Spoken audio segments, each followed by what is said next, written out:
are you, ma'am? Please, my parents are. Ma'am, calm down. What? Some people broke into our house. Okay, They stole money. In the tranquil embrace of a suburban enclave, a captivating story unfolded, shattering the illusion of a picture-perfect life.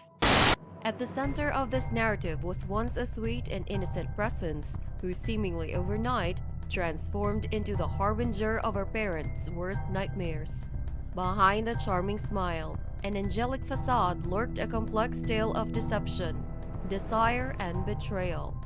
Join us here on Crime Scene Archives as we delve into the gripping chronicle of Jennifer Pan's startling metamorphosis, from a seemingly perfect daughter to the orchestrator of a tragedy that would forever alter the course of her family's history.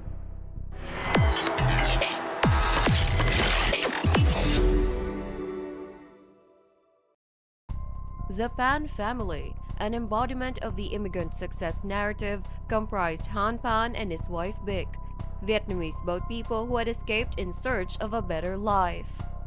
Han, a tool and die maker, and Bic, a factory worker assembling car parts, led a disciplined and frugal life, aspiring for a brighter future for their children. The Pan offspring, Felix and Jennifer, were exemplary. Felix pursuing mechanical engineering at a prestigious university, while Jennifer excelled as an Olympic-caliber figure skater, award-winning pianist, and straight-A student. Despite their disciplined lifestyle, the Pans lived in a comfortable home, driving luxury cars. It's speculated that these possessions became the unfortunate allure for three armed assailants who invaded their home one fateful night. Caught on a nearby security camera, the gunmen approached the Pan residence, demanding money as they stormed in. Detective Bill Curtis describes the ensuing 18 minutes as sheer terror, with the intruders confronting Bic first and then waking Han at gunpoint. Jennifer in her room sensed the danger and was met with a pistol pointed directly at her when she investigated. Bound and dragged from room to room, Jennifer handed over the money she had saved, but it wasn't enough. The assailants pistol-whipped Han, demanding more. Jennifer was then tied to a banister on the second floor. As the chaos unfolded, Bic and Han were forced to the basement, where despite pleas for mercy, Bic was fatally shot multiple times. Han, initially presumed dead, surprisingly survived. Jennifer, spared by the assailants for reasons unknown, managed to call 911, her voice conveying the horror of the situation. In the call, Han is heard screaming, and despite the tragedy, Jennifer's account aligns with the scene investigators find upon arrival. Where are you, ma'am?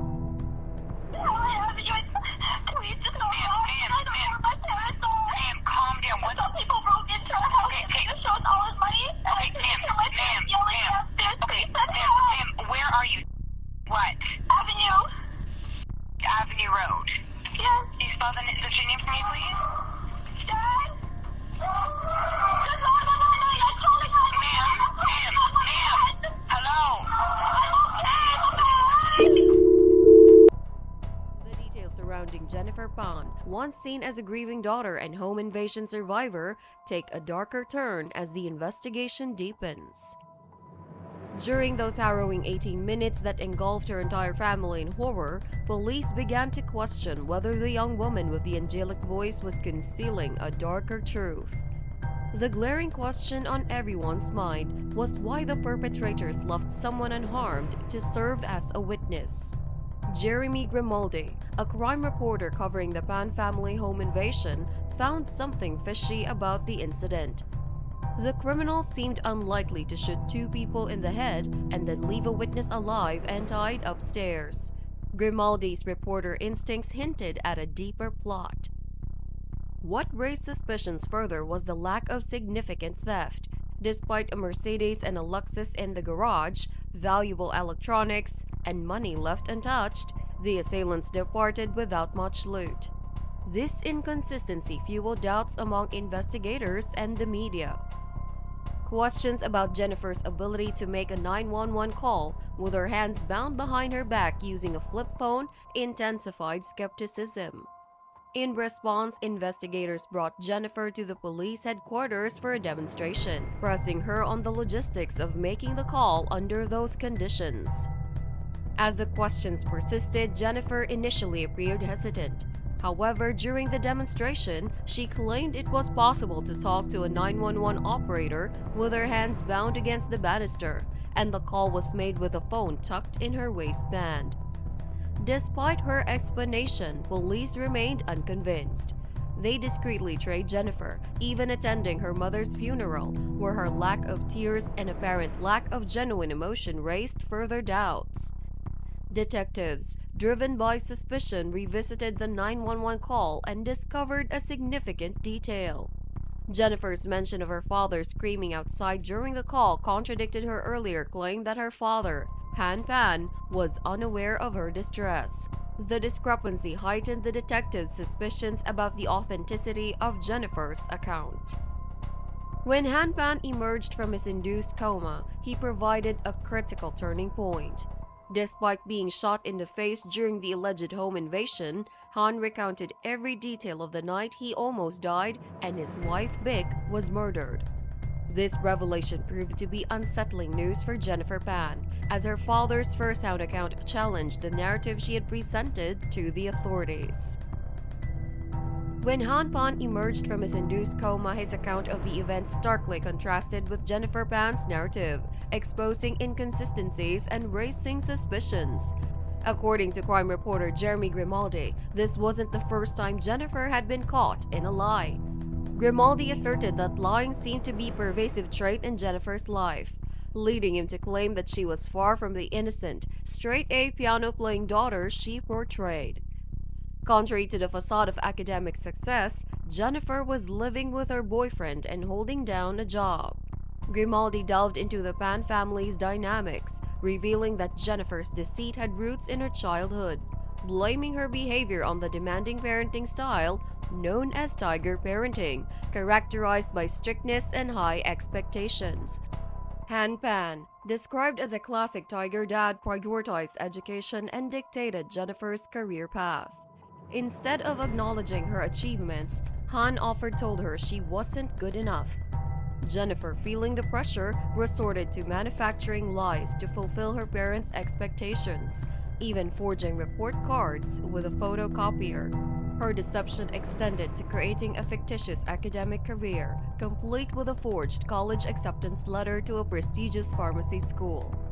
Grimaldi suggested that Jennifer had fabricated an entire false history about her education, going to great lengths to maintain the illusion.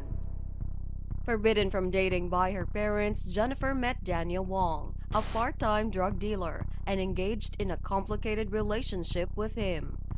Grimaldi characterized Wong as someone Jennifer viewed as a knight in shining armor. While her family believed she was away at a university, Jennifer was secretly living with Wong. Her double life started to unravel when her parents became suspicious and followed her to Wong's location. They discovered Jennifer's lies, leading to her confinement at home, where she was under strict restrictions, not allowed to drive or use her cell phone, and only permitted to leave for piano lessons. Facing an ultimatum from her father, return to school and cut ties with Wong or leave the house, Jennifer opted for a darker path. Text messages revealed that Wong had put her in touch with a hitman he knew through his drug dealings, setting the stage for a sinister turn in the Pan family saga. As the chilling details unfolded, it became evident that Jennifer Pan had orchestrated a malevolent plot to make her family's murder look like a home invasion. The initial agreement with the hired assailants was to eliminate her parents. However, the unexpected survival of her father, Han Pan, unraveled Jennifer's carefully devised plan. Han Pan's account contradicted Jennifer's narrative. He claimed to have witnessed Jennifer descending the stairs, unbound, engaging in a friendly conversation with one of the gunmen. This revelation led to a stunning accusation against Jennifer by her own father, transforming her from a perceived victim to a possible perpetrator. Subsequently, police brought Jennifer in for questioning. Veteran investigator Bill Gates confronted her with the shifting dynamics. "It doesn't feel good to have secrets, does it?" Jennifer transitioned from victim to suspect, prompting police concerns. During a subsequent interview, Jennifer seemingly confessed to her involvement in the sinister plot. Police suspected she had meticulously hired 3 hitmen to stage a home invasion, providing cover for a plan to eliminate her parents. The motive, according to the investigators, was a forbidden romance. Her parents insisted she sever ties with Daniel Wong, the love of her life. The flaw in Jennifer's evil plan became apparent when her father, Han Pan, survived the attack. He refuted Jennifer's claim of being tied up during the incident and alleged that he saw her interacting with a gunman who killed her mother. After intense police interrogation, Jennifer finally cracked and confessed to orchestrating the plot. However, her revelation took an unexpected turn. She claimed that she had arranged for a hit on herself, intending to commit suicide by proxy. Jennifer stated that she failed multiple suicide attempts and believed this method would ensure her fate. Yet skepticism lingered among the police. They questioned whether Jennifer's admission was another fabrication. She had hired hitmen to end her life, but they had shot everyone but her. Jennifer's attorney, Paul Cooper, provided a different perspective, suggesting that she had a last-minute change of heart and called off the hit. However, the hired gunman demanded a $10,000 cancellation fee, leading to the tragic outcome. Conflicting stories emerged when Daniel Wong, Jennifer's forbidden boyfriend, was brought in for questioning. The lack of coordination in their narratives further added to the complexity of the case, leaving investigators uncertain about what to believe in this twisted tale of betrayal and deception. The shocking unraveling of Jennifer Pan's deadly plot to orchestrate the murder of her parents and her subsequent arrest left the community stunned. Her boyfriend, Daniel Wong, confirmed to investigators that Jennifer had indeed sought her parents' demise, and he had provided her with a burner phone to communicate with the hitman. Jennifer's attempt to eliminate evidence by getting rid of a SIM card proved futile when the police discovered hundreds of incriminating text messages between her and the hitman. The messages included chilling details such as the planned date for the crime, November 8th, and a particularly ominous one sent just minutes before the attack, saying VIP access. Police linked this message to a moment captured on home security footage, suggesting Jennifer signaling the hitman by toggling her bedroom light, granting him VIP access to carry out the sinister act. Jennifer was promptly arrested for conspiracy, murder, and attempted murder. Both Daniel Wong and the hitman faced charges as well. The trial presented the jury with 2 contrasting narratives: Jennifer's claimed suicide by proxy gone wrong, or the prosecution's depiction of her as a daughter who plotted to eliminate her controlling parents to pursue a forbidden romance. The court didn't buy Jennifer's defense, and she, along with Daniel and the hitman, was sentenced to life in prison. A non-communication order was imposed on Jennifer, prohibiting her from contacting any family members. Before being escorted to prison, her father addressed her, expressing hope for a transformation into an honest person and attributing her downfall to a web of lies. Crime reporter Jeremy Grimaldi chronicled Jennifer's story, a daughter's deadly deception, reflecting on one of the most intricate criminal schemes in history. Despite the revelations, there remains uncertainty about whether Jennifer will ever come clean. As we conclude this gripping tale of Jennifer Pan's startling transformation, we're left with a haunting reflection on the thin line between appearances and reality in the serene suburbs. And now we want to hear from you. What are your thoughts on Jennifer Pan's shocking transformation, from a seemingly sweet and innocent daughter to the architect of a sinister plot that shattered her family's tranquility? Share your insights and reflections in the comments below.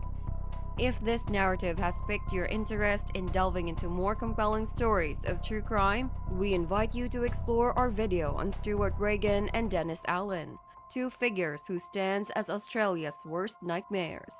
Uncover the riveting details of their stories, revealing the depths of darkness that can lurk beneath the surface of even the sunniest landscapes. Click the link to explore more tales. Don't forget to hit the like button, comment, and subscribe to Crime Scene Archives for more captivating crime stories that delve into the mysterious and unsettling facets of real-life cases. Your engagement fuels our exploration of these gripping narratives. So join us on this journey into the world of true crime.